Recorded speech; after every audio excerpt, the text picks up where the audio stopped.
Hello, everybody, and welcome back to yet another episode of New York Giants Corner here at T2T Network. It's Wednesday night. I hope everyone's having a great week so far. And we have another episode that is a Daniel Jones centric episode. Why? Because I love talking about the guy. He is my favorite player today in the NFL. He's my favorite Giant today, and he's one of my favorite Giants of all time. I'd say he's actually, at this point, he's on my top 5 list. I absolutely love the guy. I'm very happy that he's our long-term franchise quarterback, because I absolutely believe in this dude. I think we're barely scratching the surface with Daniel Jones. I'm so looking forward to this upcoming 2023 season.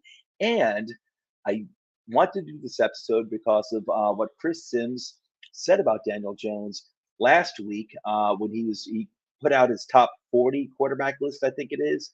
And Daniel Jones, he had ranked at number 11. Now, I think Chris Simms really wanted to put Daniel at as the number 1 quarterback, but he couldn't go there just yet. He didn't have it in him. He didn't have the guts to go there just yet. So instead of number 1, he added an extra 1 in there, and he put him at number 11. But you know what? We'll take that. That's okay. That is top third quarterback in the NFL. I'll take that any day of the week at this point in his career, and I'm very happy with the development of Daniel Jones. And so I wanted to talk about what Chris Simms, all the points he made in his video, Chris Simms last week, and it stunk because I did my video last Wednesday night. You know, I do a weekly show Wednesday nights here, New York Giants Corner. And I think it was the next day. I think it was Thursday where Chris Simms came out with his an update on his quarterback rankings going into the 2023 season. Sitting at number 11 was Daniel Jones. So it was like the day after I did my last video. I had to wait all this time to do it. And but I was gonna do it because I can always talk Daniel Jones any day of the week. Absolutely love talking about Daniel Jones. Anyway, but before we do that, before we get into the content, also I wanted to talk about the positive comments that Darius Slayton, the number 1 Daniel Jones defender in the universe, maybe even ahead of me. He never puts up a Daniel Jones slander. Absolutely love it. This too is a Daniel Jones slander-free zone. And Darius Slayton also had some positive comments in a recent interview with columnist with Giants beat writer Pat Leonard. So I want to cover those comments as well. Before I do that, let's get the bells and whistles out of the way. And please, friendly reminder, please hit that like and subscribe button. Give us that 5-star Apple review. We really appreciate it. Where you can find our shows: Apple Podcasts, YouTube, Facebook, Podbean, and Spotify. You can go to toiletstotitles.com, our website, and it has all of our videos, all of our articles. Toilets to Titles, we originally started out as just as fantasy football only, which we still, of course, still cover greatly. But we also cover NFL football, college football, and NFL draft content as well. So our draft content just this past draft was phenomenal. We had boots on the ground at Senior Bowl, at the Combine, and even boots on the ground at the NFL Draft. We were getting inside information. We were announcing the picks here at Toilets to Titles about a minute before the picks were actually announced on ESPN or whatever. Before they're actually announced on stage, we were getting that information before that. We were announcing them here at Toilets to Titles like a minute before they were officially announced. So next draft in 2024, don't forget to follow the NFL Draft days 1 and 2 at least here at Toilets to Titles. And big announcement, we have partnered with at the CFB Nation. They handle most of our college content. Once those players graduate, we at Toilets to Titles get them. So our 2 networks combined, Toilets to Titles and the CFB Nation combined, we make up T2T Network. And so really cool combination here. Patreon.com/Toilets to Titles. If you go there, you can learn how you can further support the show. Or I should, not just the show, but I should say Toilets to Titles and CFB Nation. And just want to say thank you to our current Patreon supporters. We can't do this without your support. We really appreciate it. And we appreciate you appreciating us. And last but not least, Gilded. There's an app out there called Gilded. We have a chat on Gilded. If you'd like to come in, we probably have like 135 members so far. Anything football you want to talk about, come on and talk football with us, especially in the NFL season when fantasy football is going crazy. You have fantasy football questions, come on in, ask them in the chat. You will get responses galore, and we give only the best advice because we are steeped with fantasy football knowledgeable people. So it doesn't matter what type of league you're into, we cover it all. Also, we have Frankenstein, which is our own fantasy football league that we have for our subscribers. We are going up to 90 teams this year. 90 teams, 5 divisions, I believe, 90 teams. Maybe it's more divisions, but it's going to be 90 teams, evenly divided, 12 teams per division. And it's different. It's different from any other league that you will be in. It's very cool. It's very fun. And if you'd like to come in, if you'd like to get into Frankenstein, we'll get you into the Gilded chat as well because we run it through the Gilded chat for the most part. But just reach out to Toilets to Titles, or I should say at toiletstotitles.com, or you reach out the Twitter handles at Toilets to Titles, or you can reach out to me, and we'll get you in. We'll get you in. So, but Frankenstein, it's a great fantasy football league. It is unique. You will love it. Just come in, inquire about it, reach out to me, reach out to Toilets to Titles, and we'll take care of you. All right, guys. And before I actually get into the content, there is a comment out there. Infinite possibilities. What is Daniel Jones going to do with Wan'Dale Robinson? Infinite possibilities. Thank you for thank you for joining us tonight. I really appreciate it. What is Daniel Jones going to do with Wan'Dale Robinson? Well, I guess the question really is, first of all, with Wan'Dale, I wouldn't expect too much from Wan'Dale Robinson this year. The reason being that he tore his ACL in the middle of last year, and I'm not sure exactly when he's going to be ready to play this year. Whenever it is, whether it's the beginning of the year where he's on the field or in the middle of the year, I'm not sure when it's going to be. Don't expect him to be the Wan'Dale Robinson that you would normally expect. Why? Because it's my understanding this normally bears out to be true that, yes, you can be on the field like a year after you tear your ACL, but you're really not going to be the same player until the following season. So with Wan'Dale, listen, I'm really excited about Wan'Dale. He was looking better and better before he got hurt his rookie season. But again, I'm really not counting on. I'm scared to count on Wan'Dale playing a big part in this offense until 2024. Because, like I said, he could be on the field sometime this year, but he's not necessarily going to be the same player. You get those rare occasions, where like an Adrian Peterson, where someone comes back a year after their ACL and they're like exactly the same, if not better. That is once in a blue moon. That is rare. Okay. So don't expect that too much with Wan'Dale. However, 2024, I expect Wan'Dale Robinson, assuming he's healthy, to man the slot and for the position, and for the coaches to use him in creative ways. And I'm sure Daniel was developing a very good rapport there with Wan'Dale as the season was going along, and as Wan'Dale was getting up to speed on the offense. So they were looking better and better. As a matter of fact, the game that Wan'Dale won out with the ACL tear, I think he broke 100 yards for the first time last year. So there's a lot to be excited about with Wan'Dale Robinson, and I'm sure he's going to have a good rapport with Daniel. But we'll see what happens. But listen, they drafted him in the second round last year for a reason. This coaching staff has a lot of they have a lot of big plans for Wan'Dale Robinson. They didn't draft him in the second round last year for nothing. So they got a lot of big plans, just like they have a lot of big plans for Jalen Hyatt as well. Which is why not only did they draft him in the third round, but if John Michael Schmitz was taken in the second round, Hyatt was going to be their pick in the second round. You're not taking anyone in the second round unless you have big plans for those players. But infinite possibilities. Thank you for checking on in. I really appreciate that. And hang on one second. Let's get that out of the way, and let's move on to the content. Okay. So again, Chris Simms. Okay, so I think it was last Thursday, he updated his top 40 QB list, and at number 11 was Daniel Jones, which I was very happy to see because, listen, man, I think Daniel Jones is I've made the argument that I think talent-wise, he is like a top 12 quarterback.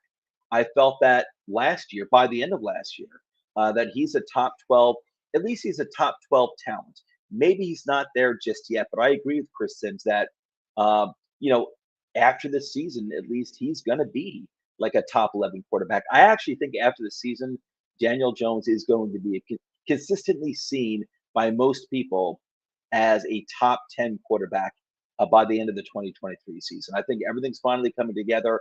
And it's yes, it's not just with his own improvement, but it's with the talent around him. Second year of the same coaching staff. Um, Messing up over here. Second year in a row of the same coaching staff, and it's a good coaching staff. All right. Everything flowed very, very well last year, considering what they all had to work with, and that it was, these players, playing in the system for the first time, and they got better and better as the season went along. So I do think even by the end of next year, I strongly believe Daniel Jones will be cracking the top 10 QB list for most people, most analysts, most fans by the end of next year. But let's go over what Chris Simms said, and I wish I could play these videos for you. I really do, and then just comment on them as I went along. But unfortunately, I'm afraid I'm going to get dinged by YouTube, for copyright infringements and stuff like that. So, but what I did is I jotted down, pretty much all the important points that Chris Simms made in this video as to why he had Daniel Jones currently as his 11th ranked quarterback heading into the 2023 season.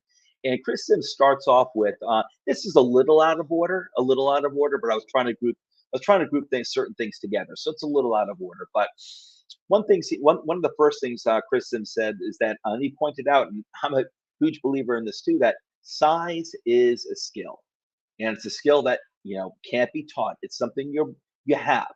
And he pointed out that Daniel Jones is in a small class of quarterbacks who can throw over the line of scrimmage because DJ is 6'5" and he's also 221 pounds.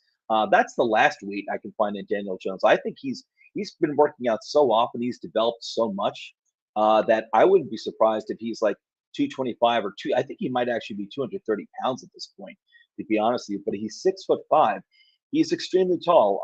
There aren't too many quarterbacks that are his height or taller. There's only a handful who are, I think, who are actually like 6'5". And you have quarterbacks out there that who are talented quarterbacks, say like a Tua or even a Bryce Young, who went number one in this past draft, who's like 5'11" or shade under 5'11". I think he's 5'10" and a half, and that should scare the crap out of you. Not that these guys aren't good quarterbacks, but there are going to be limitations, mostly for the most part, because of their height. Kyler Murray is an example of someone who does fine, who's a short quarterback.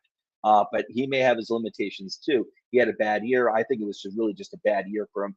I do think Kyler Murray is actually a very good quarterback talent, an exceptional quarterback talent. However, height is, when you're short, when you're like 6 foot or below, 5'11" below, and that is a limitation. And Daniel Jones obviously doesn't have that.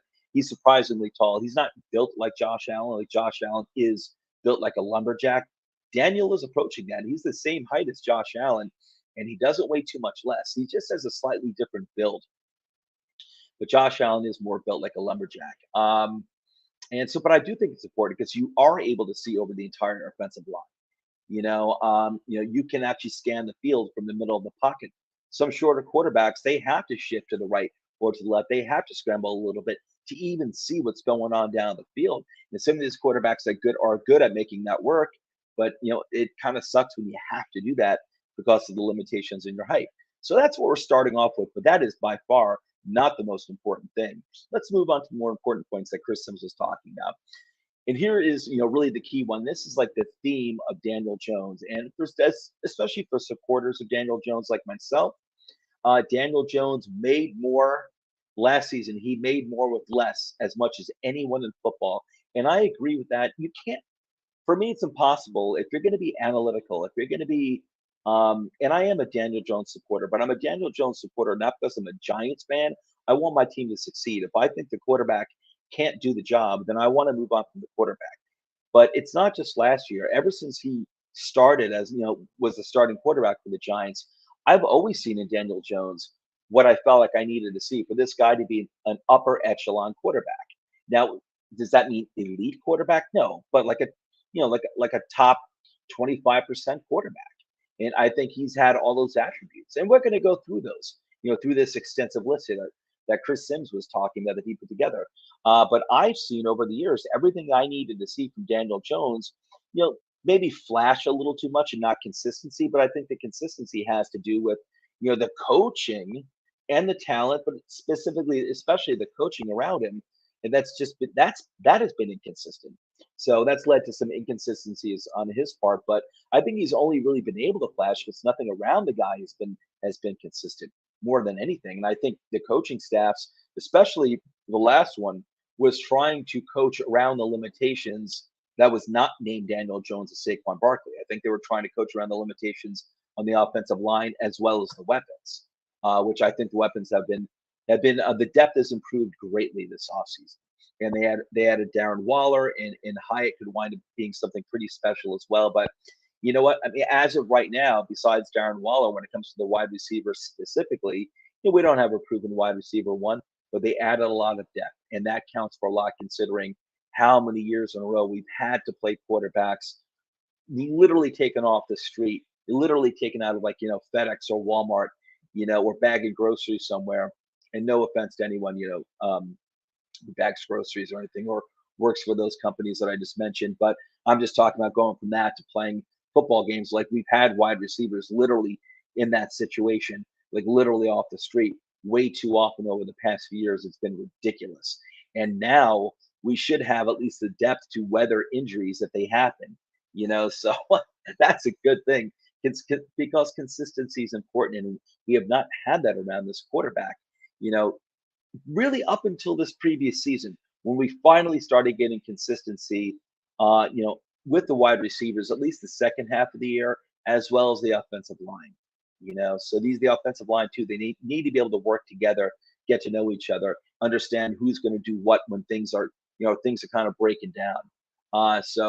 But anyway, so he said that Daniel Jones made more with less as much as anyone in football last year, and I agree with that wholeheartedly. I think there's only a handful of quarterbacks, maybe 7, 8, maybe even only 5 quarterbacks last year, who I think last year could have done as much or more than Daniel Jones with what he had to work with.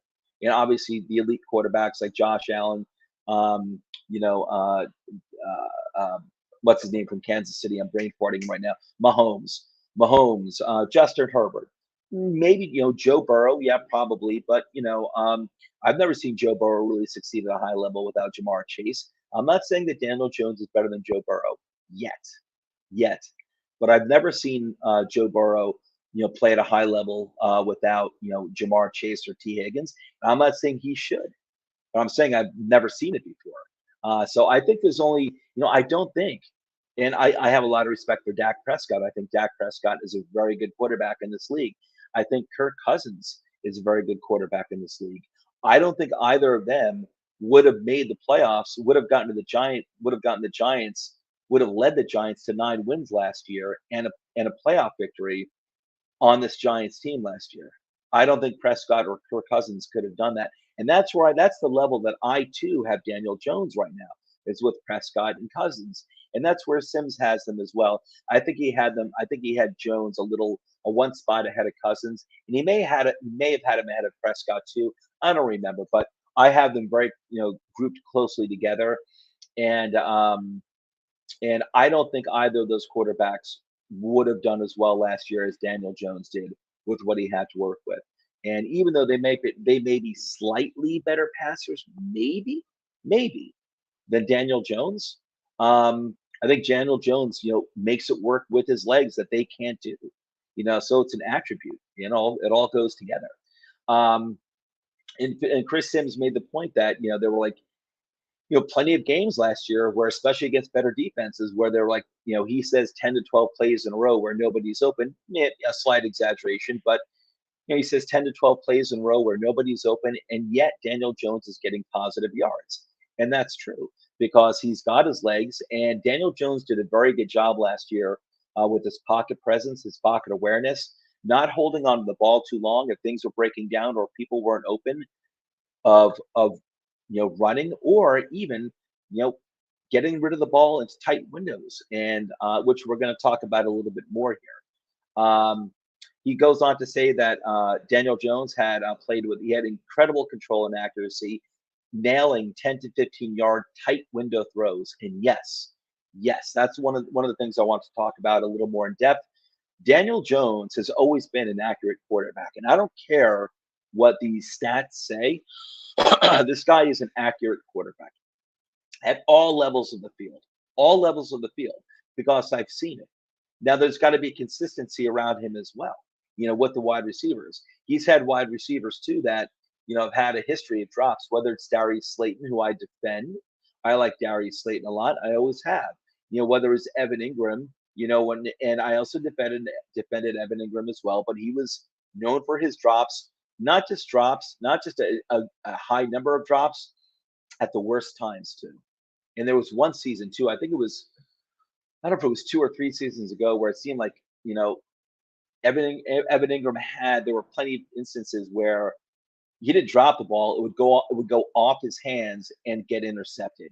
And it was uncanny. It was uncanny. But there's been a lot of nonsense like that. And I think Daniel Jones he's made a lot of beautiful tight window throws where I'm even shocked where it's even been thrown.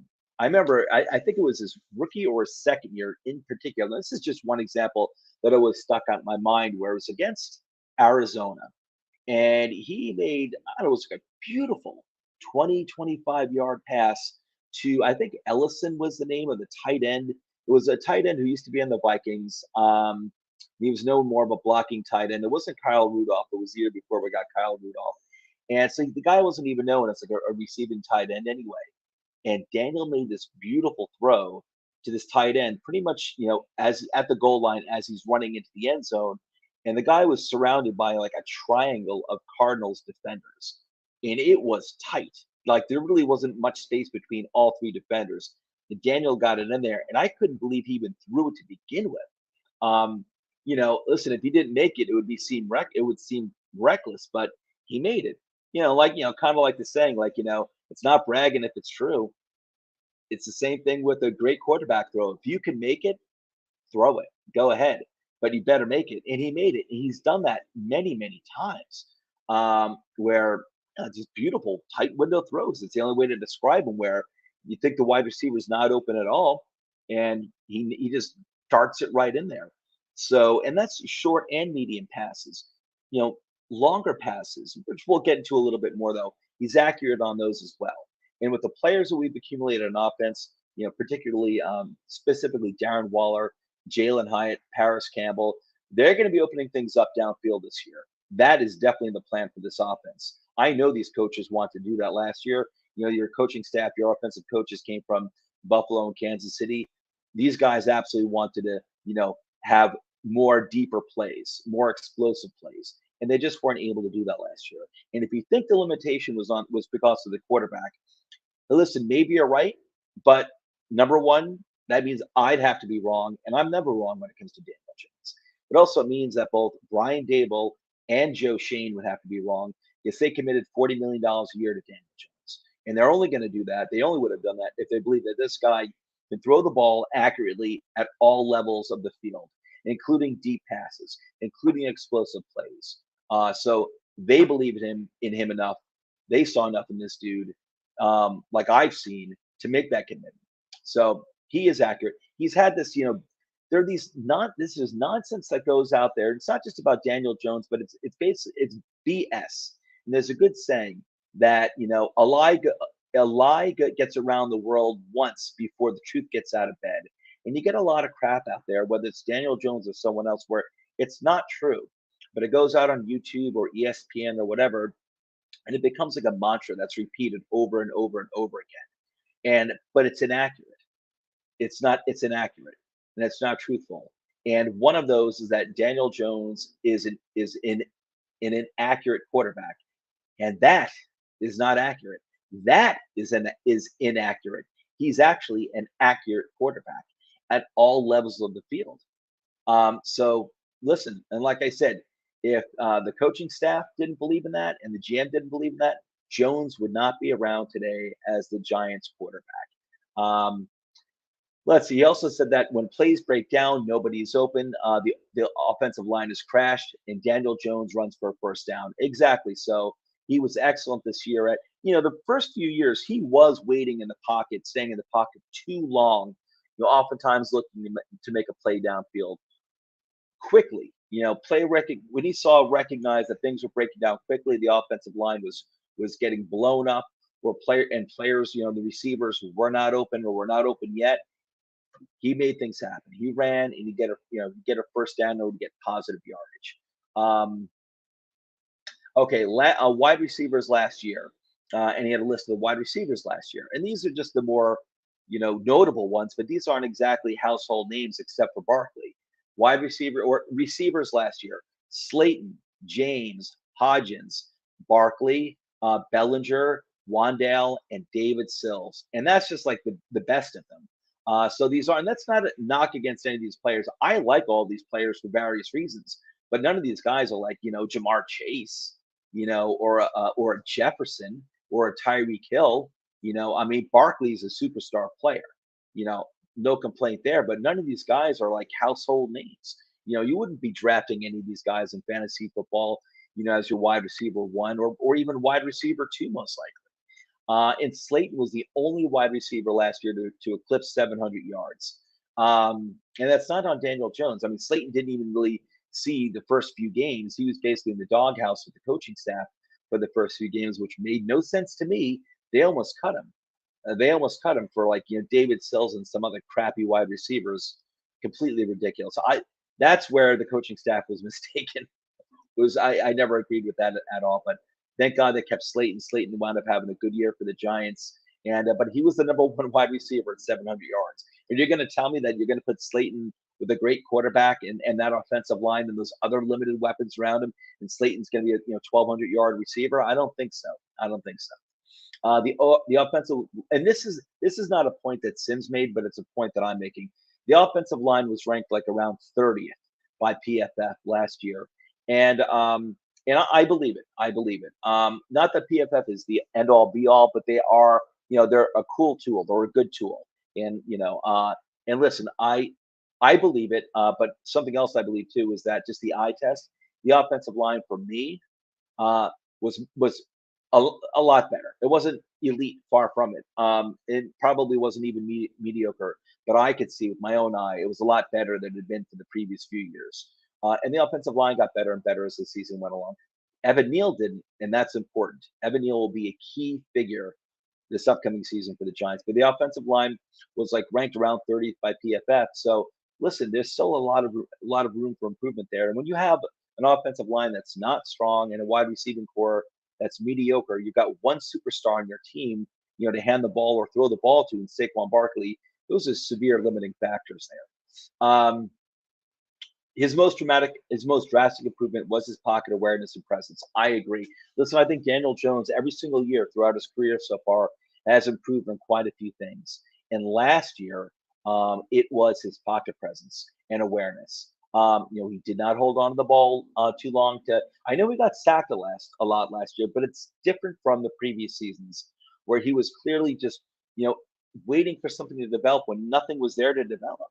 Because the dude, one thing I love about Daniel Jones is that, was that guy's always looking downfield to make a play.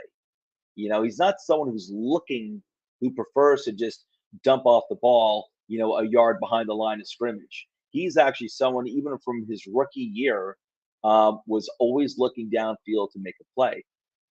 But, you got to play with what you got, and that's what Daniel did last year very, very well. You don't have a great offensive line, things break down pretty quickly. Your wide receivers aren't getting open quick enough. Run with the ball, or just throw it to your tight end or your running back, whoever the outlet is. And he did that. Also, his pocket manipulation was very good last year. Bought himself extra time, time and time again. He bought himself extra time. So it was significantly improved last year. And I agree with Chris Simms. That was Daniel Jones's biggest improvement last year, was his pocket awareness and presence and his pocket manipulation. Okay, another point, he doesn't force reckless passes. He didn't make anything worse, or put the team in bad situations, except for the Lions game where, yeah, he had like 1 or 2 games last year, Daniel, where, he didn't play well. Okay. But for the rest of the games, he played very well. Some games, some of those games they didn't win just because they weren't the better team. This is not the Giants team last year was not a juggernaut exactly. But I agree. Daniel, except for I think against the Titans game one last year, he had one reckless pass and it was a horrible interception. Horrible. That was completely on him. And that was game one last year. He didn't do that again. And like Chris Simms says, like he pointed out, he didn't make any reckless passes. And Daniel Jones was out there making things better consistently, game in and game out, except for maybe 1 or 2 games at most. Daniel Jones was out there making things consistently better for this team. Just got to wet my whistle there. All right, let me go through this a little quicker over here. He says, like Kirk Cousins, his ability to read coverages and evaluate is really high level. And I agree. There's still some development in there, definitely, that Daniel has to do. But I think that his read of coverages is very good. I think his ability is very high. He also says that Daniel Jones can throw an accurate 20-yard out route from his back foot, meaning that when he's put in a situation where O-line is breaking down, he's got to get a pass off, can't get his feet perfectly set. He does throw an accurate ball, can even throw it like 20 yards and further accurately off his back foot. So he does have those type of skills, and I've seen that plenty of times as well. Jones is a nerd and doesn't promote himself. Ding, ding, ding. If Daniel Jones was the type of player that ripped his shirt off all the time, he scored a touchdown, ripped his helmet off, looked in the camera, was beating his chest and screaming and saying, I'm number one, stuff like that. I think he'd actually get a lot more respect from other people because everyone loves that type of stuff. I don't care about that type of stuff, but everyone else loves that type of stuff. And self promotion is a big thing. If you're not promoting yourself, a lot of other people won't. Like Dak Prescott for the Cowboys, Jones is the perfect quarterback for the Giants. Ding, ding, ding. Exactly. And I do believe that Dak Prescott was the perfect quarterback for the Cowboys. I thought it was silly a few years ago when Jerry Jones was waiting and waiting and waiting to, come to an agreement on an extension with Dak. When I'm like, dude, the guy puts up big numbers every single year. He works hard. He's very intelligent. He is a great character guy. What are you waiting for? Dak Prescott should be your quarterback. And that's how I feel about Daniel Jones too. And I realize that Daniel Jones did not have the resume that Dak Prescott had, nothing close to it when Dak got his extension. But I believe that Daniel will live up to that contract. He also says he was at the Dallas game. I guess it was the Giants home game against Dallas, where he noticed that Jones was under duress every single play. Nobody was open. Yet Giants fans all around Chris Simms were screaming, "Daniel Jones sucks." And Chris Simms, turned to them and asked, who is he supposed to throw to? Let's look at the replay, and you tell me who is he supposed to throw to. But exactly, this is context, people. This is context. He also points out that all right, so he pointed out that Daniel Jones last year threw the second fewest amount of times deep down the field last year, but he doesn't miss when he does. So exactly, like he, especially last year, he didn't throw the ball often downfield, like 20 plus yards. But when he did, he was very, very accurate. And I've always seen that from Daniel Jones. Going back to his rookie year, he throws a very deep ball. And that's something else that's nonsense that's gone out there that's just absolutely not true. That Daniel Jones does not throw an accurate deep ball. Yes, he does. Yes, he does. I've seen it plenty of times. And this year, if this offense performs, the way it should, with Hyatt and Waller, Paris Campbell bringing a lot of speed as well, guys that can stretch the field and that should be able to get, yak, but also get behind the defense as well, like the last year of the defense. You're going to see this dude's an accurate deep throw passer. You're going to see it. I have no doubt about it. I have no doubt about that. I've seen it with my own 2 eyes. It's a matter of like, who are you throwing it to? You can't really. You can't build your game around deep throw passes and explosive plays if you don't have those type of weapons. they're better. I mean, it's not ideal. I'd still like to have a Tyreek Hill or Justin Jefferson, but it's better. These weapons are definitely better. But he is a very accurate deep throw passer. So I'm looking forward to it. The rest of the league is going to find out. Okay, he also points out that let's see. Oh yeah, about the lack of deep throws. Chris Simms points out lack of receivers and lack of protection. They had to have quick plays, and as the O line improved later in the year last year, they were able to open things up a bit. I saw that too. Second half of the year, also Saquon was getting worn out as well. You could see it in the middle of the year, and they had to change the nature of the offense anyway. It had been figured out by the Washington game in the middle of the season where the game was tied. Things had been figured out, and the Giants actually that's when they started opening things up with Daniel Jones and the passing game, and more like as importantly, they got Isaiah Hodgins, and they were rolling out the same three wide receivers every single game. Consistency is important, okay, for a quarterback. Be able to roll out, even though these aren't household names, being able to roll out Hodgins, Slayton, and Richie James every single game, it's consistent, and you can develop a rapport that way. For the first 3 or 4 years of Jones's career, it was injured guy after injured guy after injured guy, with wide receiver off, someone else's bench, or wide receiver off the street consistently. This past year, at least for the second half of the year, this receiving core was actually on the field and healthy. And so not household names, but it allowed Jones to open things up, and they got better and better. But you're going to see in 2023, there is going to be more deep throws, more explosive plays, and I have no doubt about that. He also points out that a lot of 20-yard plays later in the season were on the frigging money. And they were. Again, he throws a beautiful deep ball pass. He also says stats were skewed from early part of the season. Exactly. Daniel Jones's offensive stats got significantly better in the second half of the season when they started passing the ball more. And a lot of it had to do with the consistency of the weapons around him. And also, the improved play of the offensive line as well, because there were a lot of guys, especially on the interior of the offensive line, who were getting injured, and they finally, had the same crew on the offensive line for like the second half of the season. All that consistency helps, even though these aren't great players, they're not great names, except for Andrew Thomas, the offensive line. The consistency matters. And let's see, one of the last things he says is he thinks that Daniel Jones's ceiling is top 7 or 8. He thinks that he has the physical ability to be better than that, like a top 5 quarterback, but he has to improve on other things before saying that he can see Daniel Jones in the superstar tier. And I agree with that. I'll go with right now that I think Daniel Jones's ceiling. I think Daniel Jones. I'm not going to say his ceiling.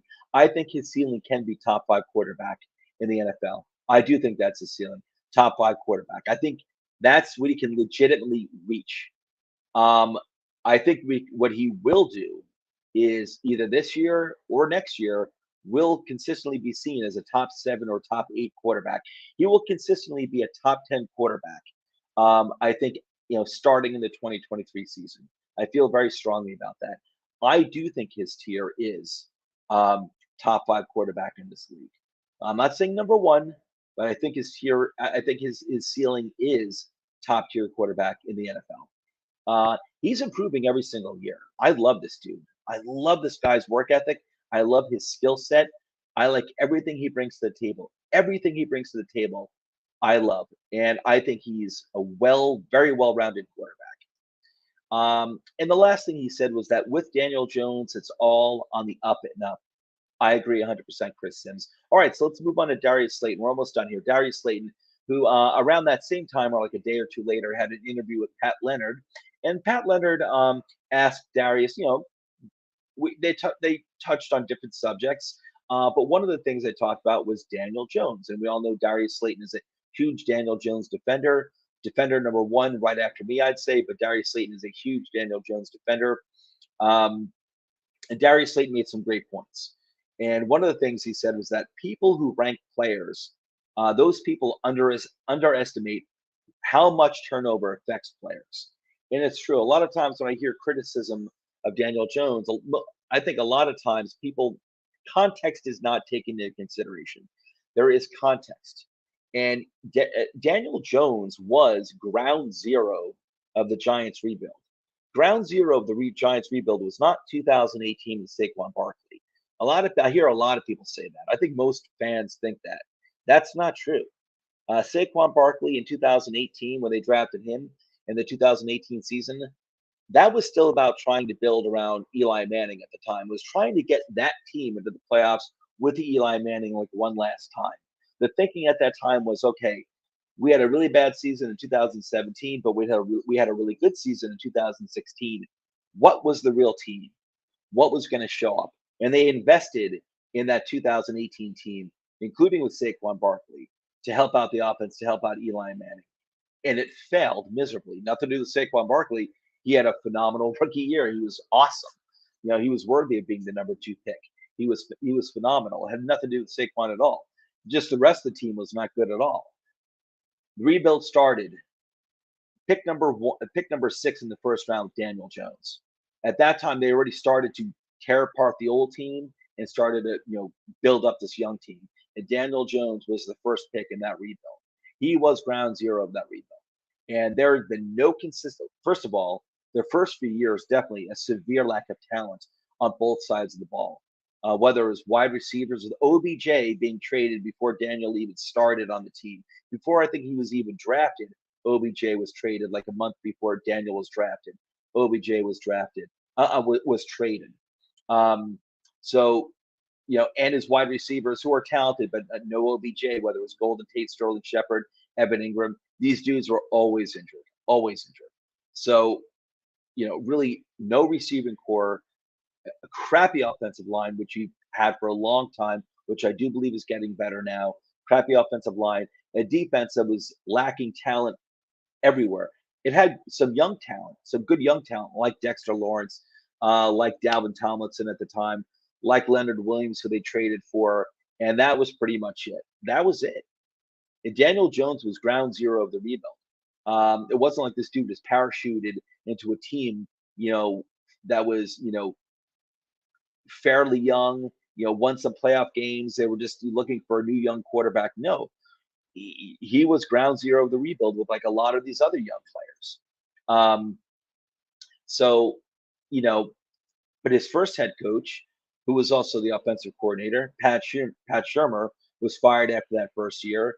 Then he had 2 years of Joe Judge and Jason Garrett.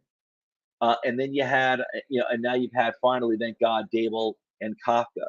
But Slayton points out, there were 3 head coaches and 4 offensive coordinators in the first 4 years of Jones's career. And he points out, you have to adapt to each coach and how aggressive they are or are not. And each coaching staff has its own offensive philosophy, and there are new things you have to learn.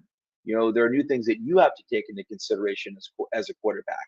That affects your decision making out on the field. That affects how you see things as the quarterback from the quarterback position on the field with the ball in your hand, reading defenses, reading your options. Every year was basically changing every single year.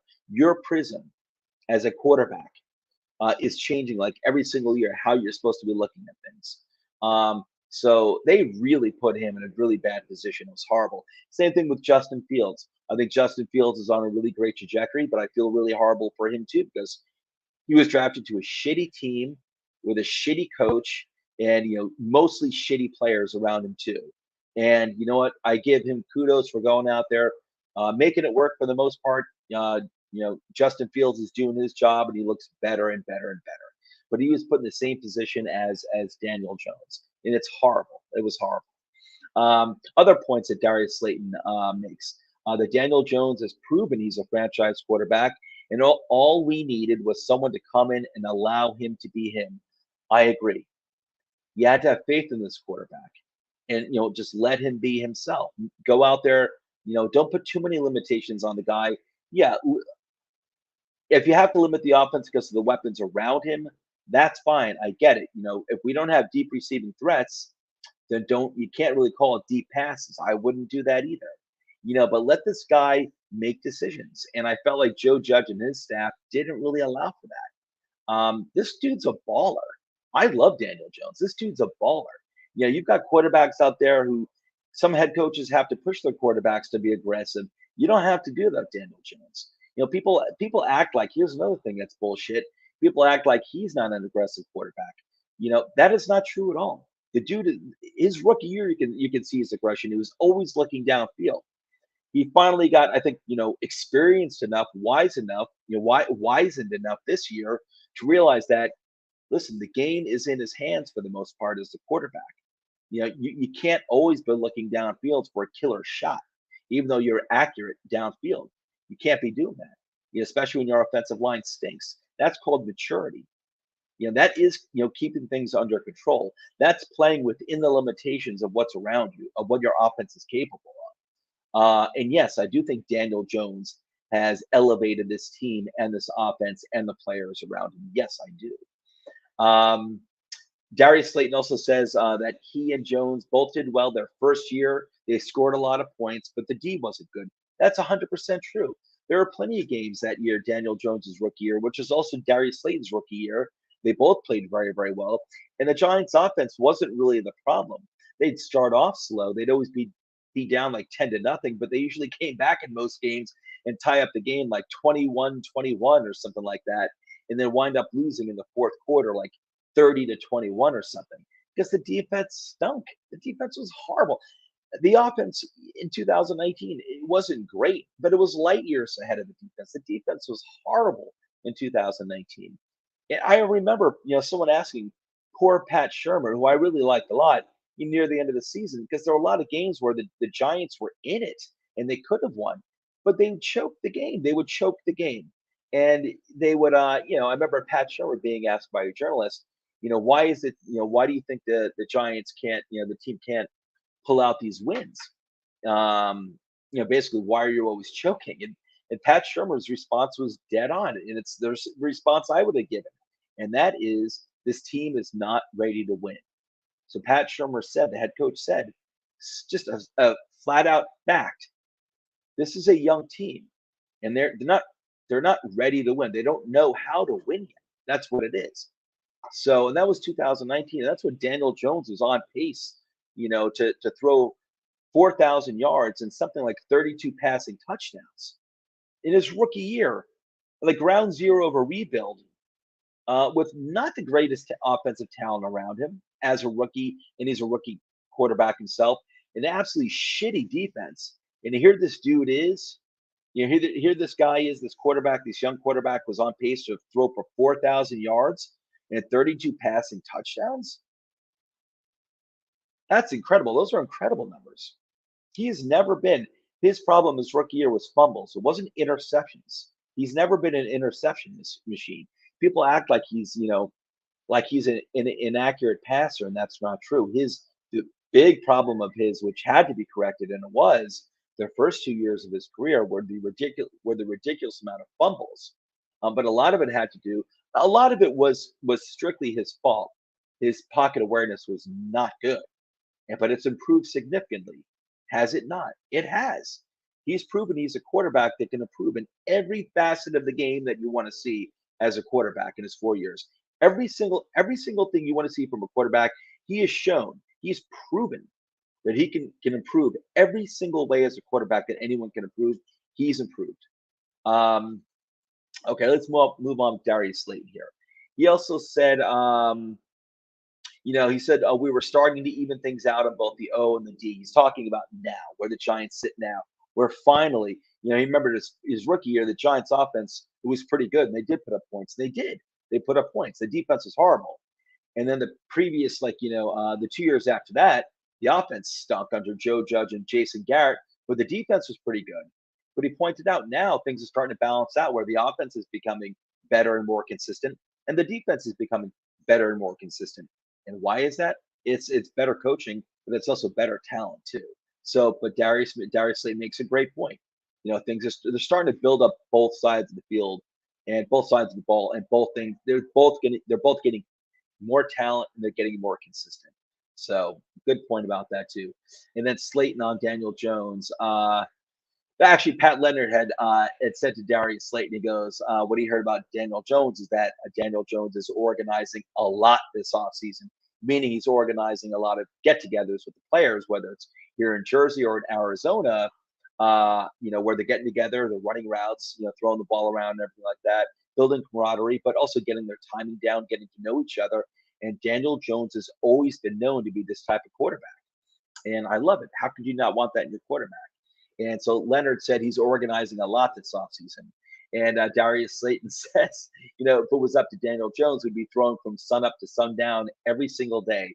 Don't you want that in your quarterback? Don't you want that in your quarterback? I do. He also says he ends it with Daniel Jones. He always grinds and is always willing to work. And that is so true.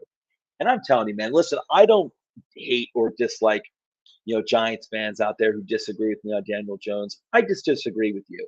But I have no doubt, I have zero doubt, by the end of this upcoming season, you're going to agree with me a lot more that Daniel Jones is the quarterback of this team, the long-term franchise quarterback. He's deserving of it. And I'm telling you, I guarantee you right now, by the end of the season, if not even much earlier than that, Daniel Jones will widely be seen as a top 10 quarterback in the NFL. There's going to be significant improvement in this Giants team in 2023 with Daniel Jones, but with the offense as a whole, and I think with the defense too. I still think the defense needs a lot more pieces. That linebacker core, I'm glad we have Bobby Okereke. I love it, but we still need more linebackers. The secondary, remember, I love Deonte Banks. That is the pick I wanted at that point with what was available. I love the Banks pick. Loved it. Remember, he's a rookie. Okay. We're expecting a lot from him because, he was taken in the first round. Cornerback is very difficult the first year coming out of college. It's very difficult. So just be a little patient with Deonte Banks. We'll see how it goes his rookie year. It's tough. It's tough. And also not having Julian Love, things at safety position are a little in flux. I'm worried about that too. But listen, we had a lot of good pieces on the defense. Don't get me wrong. But on the offensive side of the ball, I'm expecting big things. I'm expecting big things. I'm not saying we're going to be an elite offense, but we're going to be significantly improved. And Daniel Jones will have significant improvement as well in terms of in terms of the stats, the numbers that everyone wants to see. I thought he had a wonderful season last year. I think it's going to be even better in 2023. I think the numbers that you all want to see so much will reflect that. And I'm really looking forward to 2023. But anyway, guys, that's it for the content. Before you go, if you can, these are the Twitter handles for me and the vast majority of my compadres here at Toilets to Titles and the CFB Nation. We're always adding new people, so it might not be as updated as it should be. But if you could, please give a follow to everyone here, all the Twitter handles for me and my compadres here at Toilets to Titles and the CFB Nation. I greatly appreciate it. And another friendly reminder, please hit that like button, subscribe, hit that bell, give us that 5-star Apple review because we deserve it. All right, guys, I'm out of here. I'll catch you next Wednesday night. Everyone, have a great week and a great weekend. Take care, all. See you soon.